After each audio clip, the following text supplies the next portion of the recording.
ಎಲ್ರಿಗೂ ನಮಸ್ಕಾರ. ನೀವು ನೋಡ್ತಾ ಇದ್ದೀರಾ ಲಕ್ಕೇಶ್ ಯಶ್ ಯೂಟ್ಯೂಬ್ ಚಾನಲ್. ಯೂಟ್ಯೂಬಲ್ಲಿ ನಿಮ್ಮ ಒಂದು ಚಾನಲಲ್ಲಿ ಏನಾದರೂ 1 ಲಕ್ಷ ಸಬ್ಸ್ಕ್ರೈಬರ್ಸ್ ಆದರೆ ನಿಮಗೆ ಸಿಲ್ವರ್ ಪ್ಲೇ ಬಟನ್ ಸಿಗುತ್ತೆ. ಸಿಲ್ವರ್ ಪ್ಲೇ ಬಟನ್ ಅಲ್ಲಿ ಹಾಕಿದ್ದೀನಿ, ನೀವು ನೋಡ್ಬೋದು. ನನ್ನ ಒಂದು ಚಾನಲ್ಗೆ ಸಿಲ್ವರ್ ಪ್ಲೇ ಬಟನ್ ಸಿಕ್ಕಿದೆ. ಸೊ ಈ ಒಂದು ಸಿಲ್ವರ್ ಪ್ಲೇ ಬಟನ್ ಅಂದ ತಕ್ಷಣ ನಿಮ್ಮ ಒಂದು ಮೈಂಡ್ಗೆ ಬರೋದು ಸಿಲ್ವರ್. ಓಕೆ, ಇದು ನಿಜವಾಗ್ಲೂ ಸಿಲ್ವರಾ ಅಂತ ನಿಮಗೆ ಒಂದು ಕ್ವಶನ್ ಬರುತ್ತೆ. ಸೊ ಇವತ್ತು ನಾನು ನಿಮಗೆ ಅದು ನಿಜವಾಗ್ಲೂ ಸಿಲ್ವರಾ ಇಲ್ವಾ ಅಂತ ಅದನ್ನು ಎತ್ಕೊಂಡೆ ನಿಮ್ಮ ಮುಂದೆ ತೋರಿಸಿ ನಾನು ನಿಮ್ಮ ಮುಂದೆ ಪ್ರೂವ್ ಮಾಡ್ತೀನಿ, ಆಯಿತಾ? ವಿಡಿಯೋನ ಶುರು ಮಾಡೋಣ. ತುಂಬ ಇಂಟ್ರೆಸ್ಟಿಂಗ್ ಆಗಿರುತ್ತೆ ವಿಡಿಯೋನ ಕೊನೆ ತನಕ ನೋಡಿ ಅಂತ ಹೇಳ್ತಾ, ಅದಕ್ಕಿಂತ ಮುಂಚೆ ನೀವೇನಾದ್ರು ಫಸ್ಟ್ ನಮ್ಮ ಯೂಟ್ಯೂಬ್ ಚಾನಲ್ ನೋಡ್ತಾರೆ ಸಬ್ಸ್ಕ್ರೈಬ್ ಮಾಡ್ಕೊಳ್ಳಿ. ಜೊತೆ ವೀಡಿಯೋಸರ ದಯವಿಟ್ಟು ಇವಾಗಲೇ ಒಂದು ಲೈಕ್ನ ಮಾಡಿ. ಈ ಒಂದು ವಿಡಿಯೋಗೆ 500 ಲೈಕ್ಸ್ ಎಕ್ಸ್ಪೆಕ್ಟ್ ಮಾಡ್ತಾ ಇದ್ದೀನಿ. ಆ್ಯಂಡ್ ಯಾರೆಲ್ಲ ಯೂಟ್ಯೂಬರ್ಸ್ ಆಗಬೇಕು ಅಂತಂದರೆ ಅವ್ರಿಗೆಲ್ಲ ಈ ಒಂದು ವಿಡಿಯೋನ ಕಳಿಸ್ಬಿಡಿ, ಆಯಿತಾ? ಸೊ ಇವತ್ತಿನ ವಿಡಿಯೋನ ಶುರು ಮಾಡೋಣ, ಬನ್ನಿ ಶುರು ಮಾಡೋಣ. ಇವಾಗ ನನ್ನ ಹತ್ರ ಅಲ್ಲಿ ಒಂದು ಸಿಲ್ವರ್ ಪ್ಲೇ ಬಟನ್ ಇದೆ.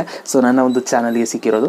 ಸೊ ಎತ್ಕೊಂಡು ಬರ್ತೀನಿ, ನೋಡ್ತಾ ಇರಿ, ಎಲ್ಲೂ ಹೋಗ್ಬೇಡಿ. ಆಮೇಲೆ ಎಸ್ಕೇಪ್ ಆಗ್ಬಿಟ್ಟಿರ, ಸ್ಕಿಪ್ಪು ಮಾಡಬಾರ್ದು. ಎಸ್ಕೇಪ್ ಅಂತಂದರೆ ಸ್ಕಿಪ್ ಅಂತ ಅರ್ಥ. ಆ್ಯಕ್ಚುಲಿ ತುಂಬ ಜನ ಸ್ಕಿಪ್ ಮಾಡಿಬಿಡ್ತಾರೆ. 1 ಸೆಕೆಂಡ್ ಅತ್ತಾಗಿ ಇತ್ತ ತಿರುಗೋಷ್ಟಲ್ಲಿಗೆ ಸ್ಕಿಪ್ ಮಾಡಿಬಿಡ್ತಾರೆ. ಅದನ್ನು ಮಾಡಬೇಡಿ.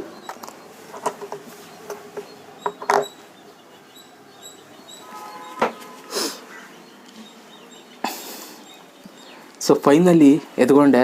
ಸ್ವಲ್ಪ ಕಷ್ಟ ಆಯಿತು ತೆಗಿಯೋಕ್ಕೆ, ಯಾಕೋ ಸಿಗಾಕೊಂಡ್ಬಿಟ್ಟಿದ್ದು ಗಟ್ಟಿಗೆ. ಓಕೆ ಗೈಸ್, ಫೈನಲಿ ನನ್ನ ಕೈಲಿ ಈ ಒಂದು ಸಿಲ್ವರ್ ಪ್ಲೇ ಬಟನ್ ಇದೆ. ಇದನ್ನು ಹಿಡ್ಕೊಳ್ಳೋದಕ್ಕೆ ತುಂಬ ಖುಷಿ ಆಗುತ್ತೆ, ಆಯಿತಾ? ಸೊ ನಿಮಗೂ ಕೂಡ ನೋಡ್ತಾ ಇದ್ದಾಗ ಇವಾಗ ಅನಿಸ್ತಾ ಇರುತ್ತೆ, ನನಗೂ ಈ ಒಂದು ಸಿಲ್ವರ್ ಪ್ಲೇ ಬಟನ್ ಬರಬೇಕು, ನನ್ನ ಚಾನಲ್ ಸಿಗಬೇಕು ಅಂತ. ಖಂಡಿತವಾಗ್ಲೂ ವೀಡಿಯೋಸ್ ಮಾಡಿ, ನಾವು ಯಾರಿಗೂ ಕಮ್ಮಿ ಇಲ್ಲ, ಮಾಡಿ, ಖಂಡಿತವಾಗ್ಲೂ ಸಿಗುತ್ತೆ, ಆಯಿತಾ? ಸೊ ಮೊದಲನೇದಾಗಿ ಇದು ಸಿಲ್ವರ್ ಅಲ್ವಾ ಅಂತ ನೀವು ತುಂಬ ಜನ ಡೌಟ್ ಪಡ್ತಾ ಇದ್ದೀರಾ. ಸೊ ಅದಕ್ಕೆ ನಾನು ಕ್ಲಾರಿಫಿಕೇಷನ್ ಕೊಡ್ತೀನಿ. ಒಂದೇನು ಅಂತಂದರೆ, ನಾವು ಅದ್ರ ಹಿಂದೆ ಹೋಗ್ಬಾರ್ದು, ಆಯಿತಾ? ಈಗ ನಾನು 1 ಲ್ಯಾಕ್ ಆದರೆ ಸಿಲ್ವರ್ ಸಿಗುತ್ತೆ, ಸಿಲ್ವರ್ ಪ್ಲೇಟೇ ಸಿಗುತ್ತೆ ಅಂತ ನಾವು ಹಿಂದೆ ಹೋಗ್ಬಾರ್ದು. ಅಥವಾ 1 ಮಿಲಿಯನ್ ಆದರೆ ಗೋಲ್ಡ್ ಸಿಗುತ್ತೆ, ಗೋಲ್ಡ್ ಸಿಕ್ತಾಗ ಅದನ್ನ ಏನಾರು ಮಾಡ್ಬೋದು, ಸ್ವಲ್ಪ ದುಡ್ಡುಗಾಯ್ತದೆ, ಈ ಥರ ಯೋಚನೆ ಮಾಡ್ಬೋದು. ನಾವು ಅವ್ರು ಏನು ಕೊಟ್ಟವ್ರೆ ಅದರಲ್ಲಿ ನಾವು ಖುಷಿಯಾಗಿರಬೇಕು. ಈಗ ನಿಮಗೆ ತುಂಬ ಜನಕ್ಕೆ ಡೌಟ್ ಇರೋದು ಇದು ಸಿಲ್ವರ್ ಅಂತ. ಒಂದು ಕ್ಲಾರಿಫಿಕೇಷನ್ ಕೊಟ್ಬಿಡ್ತೀನಿ, ಇದು ಸಿಲ್ವರ್ ಅಲ್ಲ, ಆಯಿತಾ? ಸಿಲ್ವರ್ ಥರ ಕೋಟಿಂಗ್ ಮಾಡಿದ್ದಾರೆ ಅಷ್ಟೇ, ನೋಡೋದಕ್ಕೆ ಹಂಗೆ ಕಾಣಿಸುತ್ತೆ, ಬಟ್ ಸಿಲ್ವರ್ ಅಲ್ಲ ಇದು. ನೋಡಿ, ನೀಟಾಗಿ ನೋಡಿ, ಎಷ್ಟು ನೀಟಾಗಿದೆ ಅಲ್ಲ, ನೋಡೋದಕ್ಕೆ ಖುಷಿಯಾಗುತ್ತೆ. ಸೊ ಇದು ಸಿಲ್ವರ್ ಅಲ್ಲ ಆ್ಯಕ್ಚುಲಿ. ಸೊ ಸಿಲ್ವರ್ ಥರ ಕೋಟಿಂಗ್ನ ಮಾಡಿದ್ದಾರೆ. ಸೊ ನಿಮಗೊಂದು ಫೀಲ್ ಸಿಗುತ್ತೆ ಇದನ್ನು ಹಿಡ್ಕೊಂಡಾಗ, ಒಂದು ಅವಾರ್ಡ್ ಹಿಡ್ಕೊಂಡಿದ್ದೀನಿ ಅಂತ, ಆಯಿತಾ? ಸೊ ಈಗ ಬೇಜಾರಾಗಬೇಡಿ, ಅಯ್ಯೋ ಸಿಲ್ವರ್ ಕೊಡಲ್ವ ಹಂಗಾರೆ 1 ಲಕ್ಷ ಆದರೆ ಅಂತ, ಆ ಥರ ಎಲ್ಲ ಬೇಜಾರಾಗೋದಕ್ಕೆ ಹೋಗ್ಬಿಡಿ.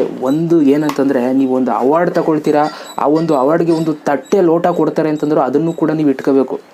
ತಟ್ಟೆ ಲೋಟ ಕೊಟ್ಟರು ಅಂತಂದ್ಬಿಟ್ಟು ಊಟ ಮಾಡೋಕ್ಕೆ ಇಟ್ಕೋಬಾರ್ದು, ಸೈಡಲ್ಲ ಅದನ್ನು ಅವಾರ್ಡ್ ಥರನೇ ಇಡಬೇಕು ಆ್ಯಕ್ಚುಲಿ, ಆಯಿತಾ? ನೀವು ಸ್ಕೂಲಲ್ಲೆಲ್ಲ ಏನಾದರೂ ಗೆದ್ದರೆ ಏನು ಅವಾರ್ಡ್ ಕೊಡ್ತಿದ್ದೀರಪ್ಪ ನಿಮಗೆ? ತಟ್ಟೆ ಲೋಟನೇ ಕೊಡ್ತಿದ್ದು. ಏನು ಚಿನ್ನದ ಪದಕ ತಂದು ಕೊಡ್ತಿದ್ದೀರಾ? ಇಲ್ಲ. ಅದನ್ನು ನಾವು ಇಟ್ಕೋಬೇಕು, ಅದೊಂದು ನೆನಪು. ಸೊ ಅದಕ್ಕೆ ನಾನು ಯಾವಾಗಲೂ ನೇತಾಕಿರ್ತೀನಿ ಇದನ್ನು. ಅವ್ರು ಏನಾದ್ರು ಕೊಟ್ಟು, ಈಗ ನಾನು ಸಬ್ಸ್ಕ್ರೈಬರ್ ಇದು ಗಿಫ್ಟ್ ಮಾಡಿದ್ರು, ಕತ್ತಿಗೆ ಇದು ಕೊಟ್ಟರು, ಸೊ ಅದನ್ನೆಲ್ಲ ಇಟ್ಕೊಂಡಿದ್ದೀನಿ. ಆ್ಯಂಡ್ ಅವರು ಕಳಿಸಿದಂಥ ಪ್ಯಾಕ್ನೂ ಕೂಡ ಇಟ್ಟಿದ್ದೀನಿ ಭದ್ರವಾಗಿ, ಆಯಿತಾ? ಸೊ ಅವೆಲ್ಲನೂ ಇಟ್ಕೋಬೇಕು ನಾವು ಆ್ಯಕ್ಚುಲಿ. ಅದರಿಂದ ಒಂದು ಮೆಮೊರಿ ಇರುತ್ತೆ, ಒಂದು ಸ್ಟೋರಿ ಇರುತ್ತೆ. ಸೊ ಅದರಿಂದ ಒಂದು ಲವ್ ಇರುತ್ತೆ, ಆಯಿತಾ? ಅದು ಹೇಳೋಕ್ಕಾಗಲ್ಲ, ಅದನ್ನು ಎಕ್ಸ್ಪ್ರೆಸ್ ಮಾಡೋಕ್ಕಾಗಲ್ಲ. ಸೊ ಅದರಿಂದ ಇದ್ರದ್ದು ಏನೇನಿದೆ ಮೆಟೀರಿಯಲ್ಸು, ಇದ್ರ ಬಾಕ್ಸಿಂದ ಹಿಡಿದು ಅದು ಯಾವ ಥರ ಪ್ಯಾಕಾಗಿ ಬಂದಿತ್ತು ಎಲ್ಲ ಇಟ್ಟಿದ್ದೀನಿ ನನಗೆ. ಸೊ ಇದು ಸಿಲ್ವರ್ ಅಲ್ಲ ಅಂತ ಹೇಳ್ತಾ ಈ ಒಂದು ವಿಡಿಯೋನ ಮುಗಿಸ್ತಾ ಇದ್ದೀನಿ. ಐ ಥಿಂಕ್ ನಿಮಗೆ ಈ ಒಂದು ವಿಡಿಯೋ ಮುಖಾಂತರ ಸಿಲ್ವರ್ ಪ್ಲೇ ಬಟನ್ ಸಿಲ್ವರ್ ಆಗಿ ಬರುತ್ತಾ, ಗೋಲ್ಡನ್ ಪ್ಲೇ ಬಟನ್ ಗೋಲ್ಡ್ ಆಗಿ ಬರುತ್ತಾ ಅಂತ ನಿಮಗೆ ಕನ್ಫರ್ಮೇಷನ್ ಸಿಕ್ಕಿದೆ ಅಂತ ಅಂದ್ಕೊಳ್ತೀನಿ. ಇದು ಜಸ್ಟ್ ಒಂದು ಅವಾರ್ಡ್. ಈ ಅವಾರ್ಡ್ ಇರೋದ್ರಿಂದ ನಮಗೆ ಇನ್ನೂ ಮೋಟಿವೇಟ್ ಆಗ್ತೀವಿ. ಸೊ ನನಗೆ ಯಾರೋ ಒಬ್ಬರು ಯೂಟ್ಯೂಬ್ ಅವರೇ ಬೆನ್ನು ತಟ್ತವ್ರೆ ಅನ್ನೋ ಒಂದು ಖುಷಿ ಇದೆ ಇವಾಗ, ಆಯಿತಾ? ಯಾರು ತಟ್ತವ್ರೋ ಬಿಡ್ತವ್ರೋ ನನಗೆ ಅದು ಬೇಕಾಗಿಲ್ಲ. ಯೂಟ್ಯೂಬರ್ ತಟ್ಟವ್ರೆ, ಯೂಟ್ಯೂಬರ್ ಸರ್ಟಿಫಿಕೇಟ್ ಕೊಟ್ಟವ್ರೆ, ಮಗ ನೀನು ಯೂಟ್ಯೂಬರೇ ವೀಡಿಯೋಸ್ ಮಾಡು ಮಗ ಅಂತ. ಸೊ ನಾನು ಮಾಡ್ತಾಯಿದ್ದೀನಿ ಅಷ್ಟೇ. ಇನ್ನು ಮುಂದೆ ಯಾರಿಗೂ ಪ್ರೂವ್ ಮಾಡೋ ಅವಶ್ಯಕತೆ ಇಲ್ಲ. ಇದು ಸಿಕ್ಕಿದೆ, ಖುಷಿಯಿಂದಿರಿ, ನಿಮಗೂ ಸಿಗುತ್ತೆ. ವೀಡಿಯೋಸ್ಗಳು ಮಾಡಿ ಅಂತ ಹೇಳ್ತಾ ವಿಡಿಯೋ ಮುಗಿಸ್ತಾ ಇದ್ದೀನಿ. Thank you so much video ನೋಡೋದಕ್ಕೆ. ಅಲ್ಲಿ ನೋಡಿ ರಿಫ್ಲೆಕ್ಟ್ ಹೆಂಗೆ ಹೊಡಿತಾ ಇದೆ ಬಿಸಿಲಿಗೆ, ಕಾಣಿಸ್ತಾ? ಅಲ್ಲಿ ನನ್ನ ಮುಖದ ಮೇಲೆ ಬೀಳ್ತಾ ಇಲ್ಲ. Okay, thank you so much video ನೋಡೋದಕ್ಕೆ. ಮತ್ತೆ ಸಿಗ್ತೀನಿ ಕಟ್ರಪ್ಪ, ಎಲ್ರಿಗೂ ಬೈ, ಜೈ ಹಿಂದ್, ಒಂದೇ ಮಾತ್ರ. ಆಮೇಲೆ ನಂದು ಇನ್ಸ್ಟಾಗ್ರಾಮ್ ಲಿಂಕ್ ಇದೆ ಡಿಸ್ಕ್ರಿಪ್ಷನಲ್ಲಿ, ಫಾಲೋ ಮಾಡಿ, ದಯವಿಟ್ಟು ಮಾಡಿ. Love you all.